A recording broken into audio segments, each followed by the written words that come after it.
Welcome to the Hub of Junior Golf Podcast. I'm your host, Ryan Burr, joined by the founder of the Junior Golf Hub, Roger Knick. The Hub of Junior Golf will be the go-to podcast of every junior golf family. Today, we are joined by the one and only head coach of the Stanford men's golf team, Conrad Ray. But first, Roger, the junior golf space. More players than all of professional golf and college golf combined.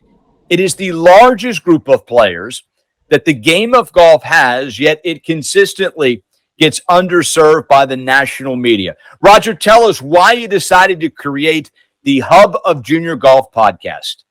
Yeah, Ryan. Well, we think there's a need out there for, trying to educate the population, parents, junior golfers, and also college coaches, those who are connected to the space. Quite honestly, you and I have had many, many discussions about this, but quite honestly, it's, we know there's a lack in education when it comes to true development and understanding what the pathway looks like for a lot of these young players, and where they're going and where they're headed as far as, competition, maybe recreational golf. But it's a great time to be in the space, right? I mean, quite frankly, you've got so many people who are now investing in junior golf, trying to make it more, populous, if you will, and accessible, right? And I think that's one of the things that we're seeing, a lot in now is the accessibility barrier starting to break out. Now, every week on the Hub of Junior Golf podcast, we will tackle the many issues that the junior game does face. We'll also talk about the best approaches for your son and daughter to have a long career having fun, playing competitive tournaments, and maybe deciding to play competitively after high school. Roger, what we hear on television is that golf is an old person's game, but it is actually getting younger and younger and younger on the junior stage. What would you say the state of junior golf in the United States is right now? Well, I mean, listen, right now in the U.S., the state of the game is just getting so much more popular. I mean, we're seeing, young athletes who are coming over to golf, and seeing this opportunity to play at some great levels, right? So, again, back to the idea that, youth on golf course really have served our community really well with getting, accessible opportunities to play at a very reduced cost, which I think which is great, right? I mean, so now all of a sudden that, when you used to be able to play another sport, such as basketball or other things where you can just walk out onto the field or court and play, some of these kids are getting that opportunity now, which we didn't have a few years ago. I mean, as you know, the old man's game is, hey, keep the kids off the golf course and, let us have the golf course. And, so that's starting to change. So it's been really great to see. This game can be really intimidating for a young person. You think about it. There's no one to pass it to. There's no timeouts. If you brought up basketball, if you're a 7-8-year-old on the basketball team, you can always pass it to someone else if you're not comfortable. In golf, as we know, there's really no place to hide. An issue, if you will, is golf is such a game of practice. There are kids that are starting at 4, 5, 6, 7 that are putting a lot of time into their practice. And then, it's just obvious that they're going to be better at that age because they've put more time in. What would you say to the families of junior golfers that are picking golf up at 9, 10, 11, that when they step on the course in competitive action for the first few times, they are getting their head beat in just a bit because some of these other players that have had a huge head start are better at that moment? What would your advice be to them about what could happen long-term and why they shouldn't give up just because they're getting beat at a young age? Yeah, Ryan. I mean, it is definitely something we see quite often at the Golf Performance Center with our athletes coming in. And a lot of questions from parents, obviously, is like, why should we, continue to go with golf because my kid is so far behind? The reality is that those kids who are playing other sports and coming to golf maybe a little bit later, or maybe they have other interests coming to golf later, it's okay. I mean, what we tell them is be patient, because at the end of the day, those who have good functionality, good athleticism can pick up the golf skill. It just may take them a little bit longer in the sense of from a competitive standpoint.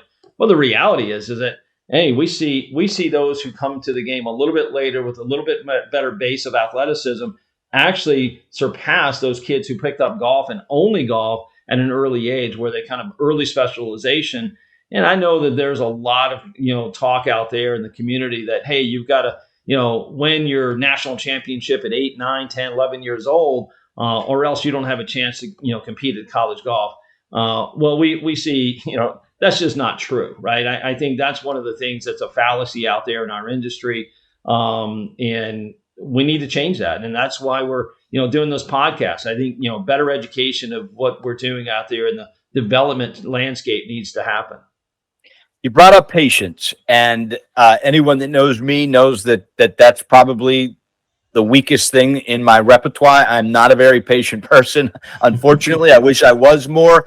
And for the mothers and fathers that can relate to me, it is so difficult to be patient, because if you're going to go to a game or go to a tournament, or you're going to your son or daughter is going to play in something competitive, the competitive nature and juice is, I want to win. I want to do the very best I can. Now, I know that is not PC, and that's not what anyone wants to hear, but I know from playing junior golf as a parent with a son, being in that environment, that it's really hard to say, you know what, 2-3 years from now, we're going to catch them because we're playing other sports and doing other things that are going to help us in the long run. How can you get it across, Roger, that you just can't get stuck in the moment, and you have to understand that the data will tell you that it really is okay to play 2-3 sports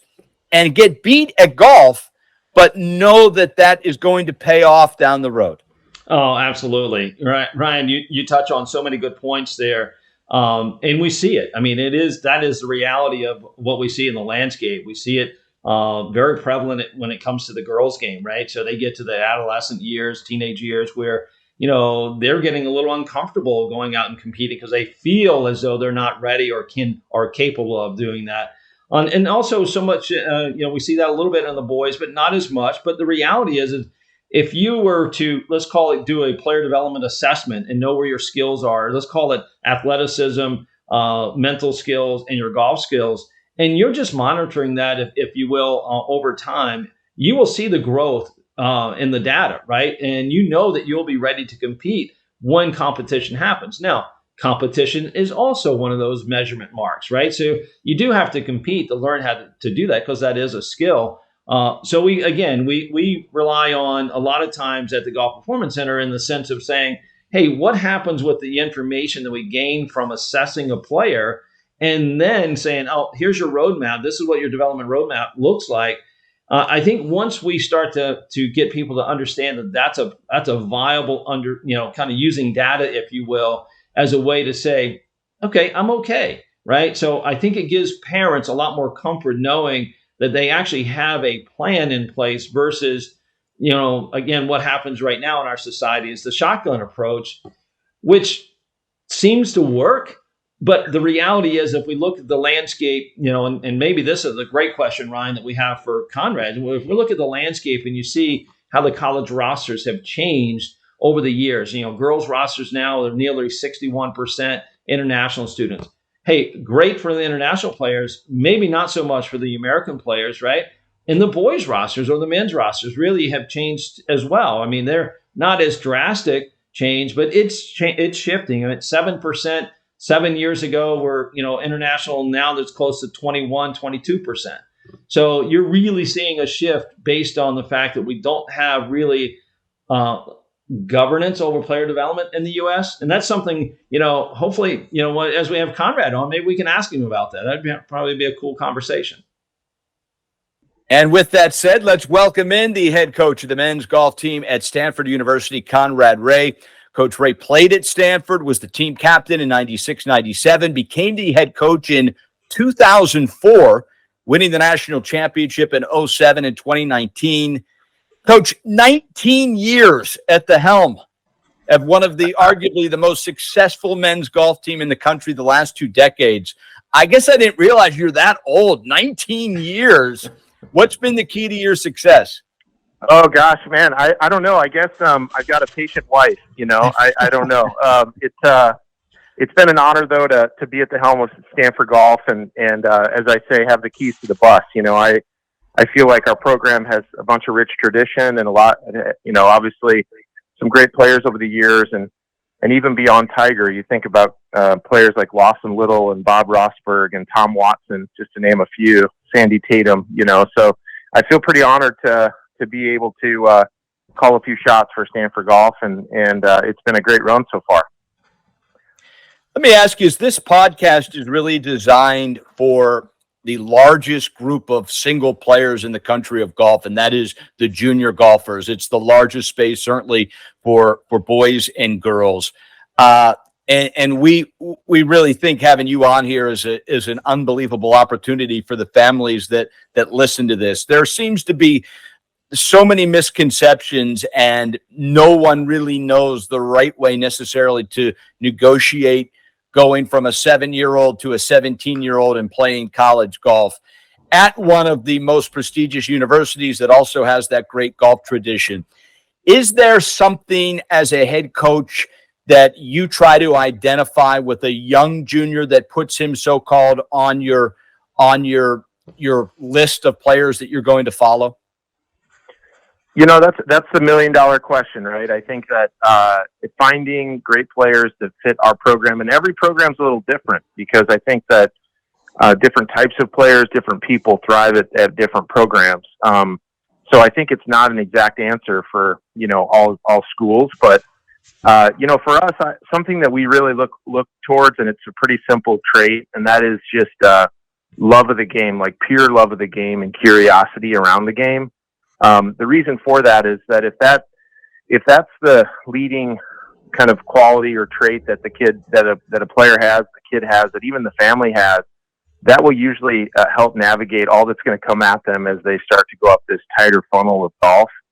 That boils into work ethic. It boils into improving, developing, continuing to evolve. All of those things. I think that's the one thing that we look for. And you couple that with great physical skills or upside. You couple that with good character. You couple that with great academics, which is required at our place. And you usually have a pretty good recipe for success. I think, though, that sometimes I think junior golf, even though it's become such a big deal, ends up being kind of where people see the destination being versus just a step in the process. So I really think that curiosity and love of the game is one of the most kind of poignant qualities that we can find in a recruit out there, and it's hard to find. I mean, I think that comes in different forms, right? But I think that would be what I'd answer. Yeah, great answer, Conrad. Hey, this is Roger Knick. Hey, on that note, one of the things we find all the time, or we hear a lot of parents talk about, is tournament play. Right. And this idea that, hey, what tournaments to play in and where to play. To your answer, or one of your answers there, which is the curiosity and the love of the game, what would be something that you would tell parents and players about, in what events to play in? Because, we see this idea that, I don't want to play in this event because my rankings go down, or, yada, yada, yada. Right. So what would you say would be something that what would be a great advice about tournament play? A tournament play to me is one that, again, is dependent on where a person is and where they're at in their evolution. I think that, to me, playing in your backyard and doing well, blooming where you're planted, is something that we use quite a bit. You look at even the great Tiger Woods. He was the best in Orange County before he was the best in LA, before he was the best in California, et cetera, right? I think that should be a goal for most junior golfers, is to really try and be the best player wherever they're at, and then go from there and seek out the best players too. I think that's one of the things that, I find is a common trait with successful golfers, is that they're always trying to play with the best players around them. And wherever that might be, it might be the Alaska Junior Golf Championship. It doesn't have to be, there's a lot of different tours out there, but it doesn't have to be the big national junior tour when maybe a student athlete isn't ready to make that jump, or And that all comes with time. I think there is an evolution there that a player has to go through. But the problem is I see oftentimes parents and juniors they want to skip some steps. And unfortunately, you can go out and try and play a big national junior schedule, finish 35th or 40th every time you tee it up. And you've subsequently spent a lot of money and maybe not gotten the attention of a bunch of golf coaches, which was your intent anyways, to seek maybe playing at the next level. So I think you just have to be careful to be really good, in your area and work from there. I think the biggest problem, Coach, with the junior game, and certainly living it and seeing it, and with Noda and I have a national stage, it is the idea, and I fall into this. I'm not accusing parents of this because I fell into it, which is it matters to you. You have to be one of the best at 11, 12, 13, because if you're not going to go to a great Division I school or whatever you view as a school that you want. That if you are patient and play other sports and let yourself develop at 16, it's going to be too late. And like I said, I'll take responsibility for being that guy. I know that's not the answer any coach wants to hear, but realistically, Coach, how young are you identifying a player that potentially you're going to continue to look at and maybe down the road recruit? Yeah, I mean, we start tracking scores in high school, right? And obviously there's those outlier situations where kids are winning, kind of wild things at young ages, if you will. Those are always interesting cases. We're really trying to find the cream of the crop. In our situation, you have the academic qualifier, so you take a large percentage of prospects off the page once you start putting them through our academic filters. But, I think that there is a certain amount of identification going on in that, kind of 9th, 10th grade year. I would say, though, the one thing about that is that those kids are identified. It's another to see them play out and to have successful college careers, if that's the goal. Because I think one thing that happens is, there's kind of two ways you can go. You've won that big junior event as a sophomore, and then all the coaches are excited. But if you don't back that up and continue to get better, then you actually become someone that people get a little, I would say skittish on.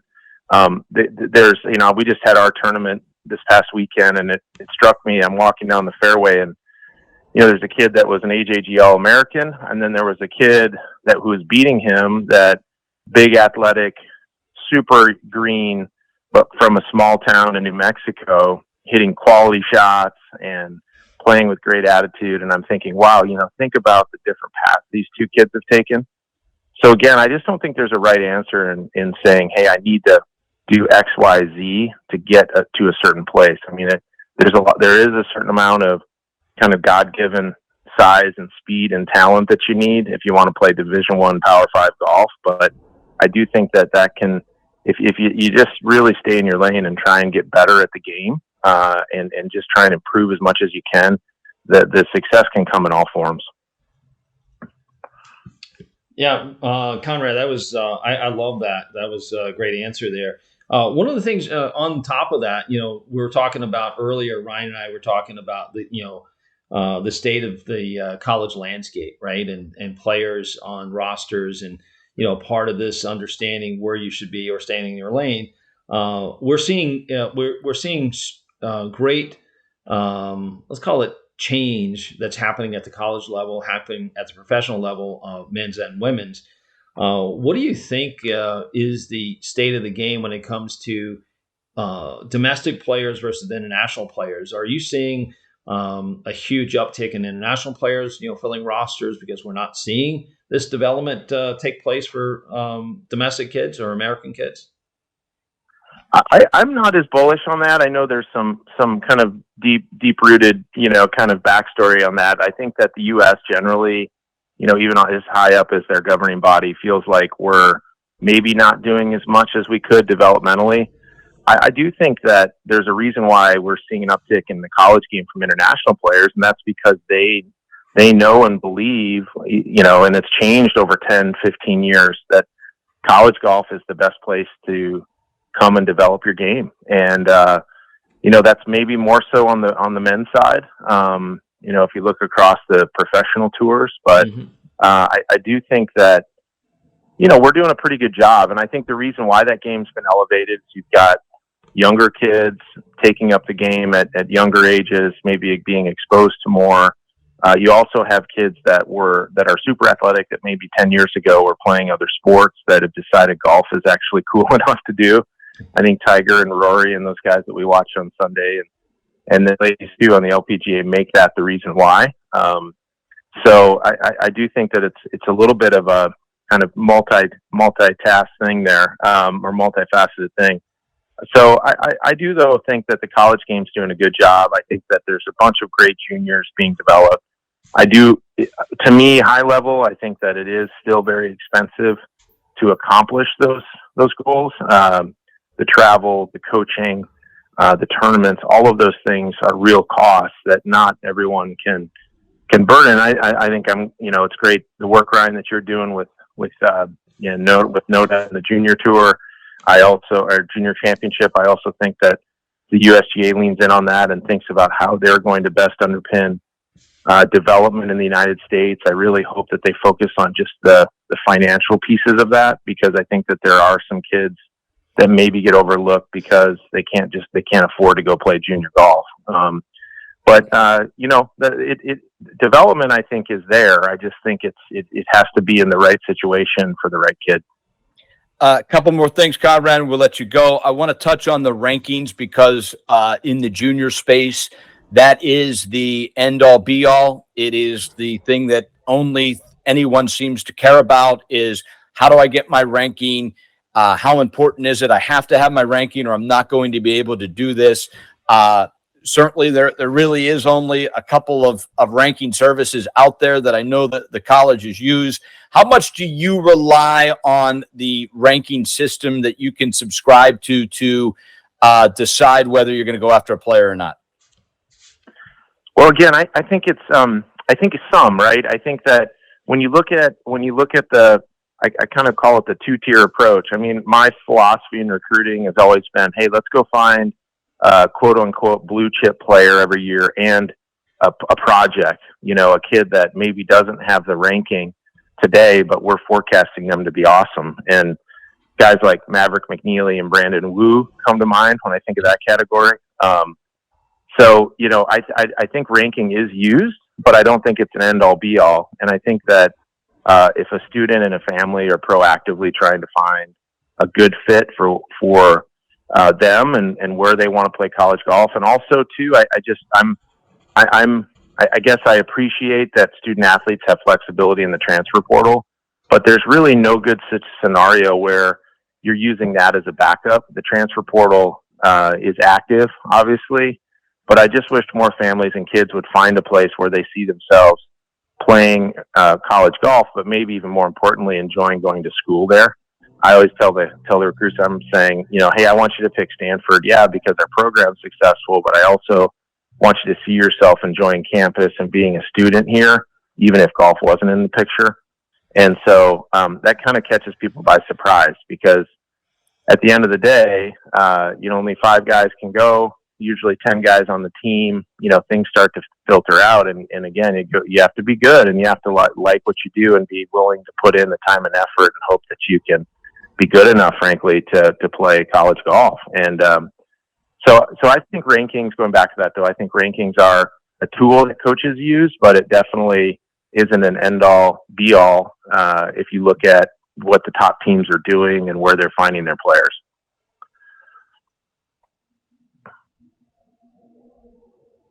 That's a great point, Conrad. I think that's something I know with the Junior Golf Hub. We try to help families understand some of these things that you mentioned, and how to find the right place for you. Listen, at the end of the day, the families are recruiting places to go, irrespective of whether they're going to play golf there. Right? You got to want to be there, and I think that experience will make the entire experience better. Right? So if you're in an environment that you feel good about, it's certainly going to help you even play better golf. So I think that's a big part of it. So that was a great answer. Well, I think the other thing I'd add is that it's a team sport, right? Like I think that gets lost in translation a little too. I mean, yeah, you go play individually, you work on your game oftentimes individually, but I promise you, every coach, every team that's out there is recruiting you to be part of the team. I mean, there's a reason you carry your school name on your bag, not your own. You know, it's like, you know, you wear your school name on the front of your jersey, not the back. And so,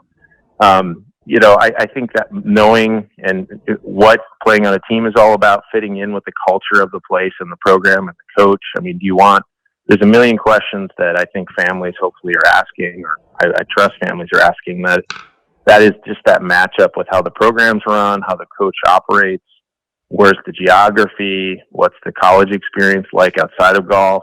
You know, all of those things should be running across someone's mind. I just don't think it should be transactional if you want long-term success of like, okay, I can go here for this amount of scholarship, or I know I can play. You know, those types of questions I think really are short-sighted. And so I just encourage folks to really dig in and lean in on it and get to know the place and the people that they're going to be joining. Last thing, Coach, and we'll let you go, as you are out at junior events and some of the bigger events and seeing some of these players. I'm sure there are things that come into your head that you wish you could just get on a megaphone and say, everyone listen, you know, stop doing this, or, you know, tell your parents that they should go sit in the car, or is there something in the junior game that does rub you a little bit the wrong way that you wish people just understood that it doesn't have to be necessarily that way? Is there one thing about junior golf, if you could change, you would? You're asking all the right questions, Ryan. I get going on this stuff. I guess I do sound like I've been doing almost 20 years when I started answering this stuff. But, yeah, I mean, I think that sometimes and I'm a parent too, right? And sometimes I think we lose track of what we're trying to do. You know, I think junior golf should be hard at times. It should be an experience. It's a time for kids to be out on their own, to manage situations on their own. You know, so I think that I just feel like more and more parents are omnipresent in the junior golf experience. And, you know, it's one thing to follow your kid around from the cart path and cheer when they hit good shots and don't kick the dirt when they hit bad ones, because both are going to happen. It's another to like just be in there, you know, on the ropes, on the putting green, you know, cleaning clubs on the range. The one that I just think that most coaches cringe is when, you know, we've got a full cooler of, you know, it's like a snack shack, you know, walking down the fairway in a backpack, you know, the 6 peanut butter and jellies and 4 Gatorades. I mean, they're only out there for 4 hours. They're not going to die, you know. Give them a bottle of water and give them a hug, say good luck, and see them in 4.5 hours. That's how I wish parents would really treat the tournament experience at junior golf. Like, I think the tournament play, to me, tournaments are just an opportunity to put on show with the work you've already done, right? And if you're really going to develop in the game, it's kind of like a test at school. And I know that my 16-year-old doesn't want me sitting there on her shoulder while she takes her chemistry test, you know, and so I just think that parents need to recognize that. I know that they want what's best for their kid and they want them to be successful, but I would say to the parents out there, just don't be overzealous. Let your kid fail, let them experience, let them manage situations, and kind of get out of the way, frankly. And that's a little sacrilege, I know, because someone has to pay the bill, but it's hard advice. But I would just say that if it's too much, you're definitely going to get in the way of your player and your child's development. Awesome. Yeah, awesome. Coach Conrad Ray. Conrad, I love that. From Stanford. Coach, we thank you so much for shedding a little light as one of the most successful coaches at all time. 19 years. I guess I didn't realize you're that old, but you're looking pretty good, and obviously things are going pretty well. Congratulations on all your success. I know this lot still to be decided this year for the Cardinals, so best of luck over the next couple months here, and let's bring home number 3. Thank you, guys. Really fun being with you today. Appreciate your work. Yeah, thanks so much, Conrad. Good luck. We'll talk to you. Thanks. Wow, that was awesome to have the head coach of Stanford, Conrad Ray. Roger, he said a lot of really interesting things there. Was there one answer that really resonated with you as far as a great message for our listeners? Yeah, absolutely. Yeah, there was so much there, but I think one of the biggest takeaways I had was his actually last comments about parents' involvement. Letting kids have some failure, have some space. Learn that golf is hard. I'm going blank on the person's name right now, but the hard things are hard, right? I mean, so golf is a hard game, and these kids need to have that ability to fail without feeling that mom, dad are having this kind of experience with them, right? That's also, it's hard, right? I mean, at the end of the day, these kids are going out there trying to do their best, and when they see, and I always say to a lot of our parents that we deal with is that they hear what you do, right? The reaction to a shot, the reaction to missed putt or whatever. The kids know, right? At the end of the day, the kids know, and that's just added pressure on them. And as we are placing this idea that college golf is a means, or junior golf is a means to an end to college, that kids put that pressure on themselves as well, right? So let's as parents, I'm a parent, you're a parent, Conrad, as he mentioned, is a parent. Let's back off and let them experience what they experience, and guide them and give them good, let's call it mentorship versus, hey, we love them and go experience it, right? So I thought his last comments really on that was just outstanding. And we do a thing at the Golf Performance Center where we give books to our parents and kids to read, and it kind of brought to mind The Gift of Failure by Jessica Lahey, right? I mean, it is such a great book. If you haven't read it, I would suggest going out and getting it as a parent. It's a fantastic learning experience for both the parent and the kids.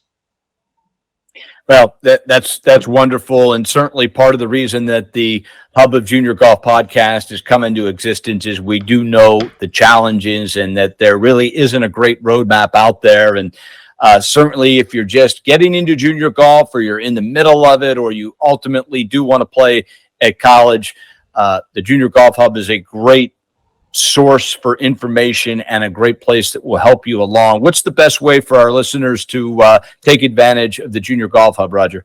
Absolutely. Go to JRGOLFPOD.com. Look at the Essentials Guide. Take a look. Log in. Right now, if you sign up and refer to the podcast, then we'll give you access free. And so check out the JRGOLFPOD.com. Awesome. Great episode number 1. Can't wait for episode number 2. Certainly, we've set the bar pretty high with Coach Conrad Ray, but throughout the year, we will have some unbelievable guests coming your way on the Hub of Junior Golf podcast. For the coach, Conrad Ray, for the founder of the Junior Golf Hub, Roger Knick, I'm Ryan Burr saying until next time, we'll see you back here on the Hub of Junior Golf.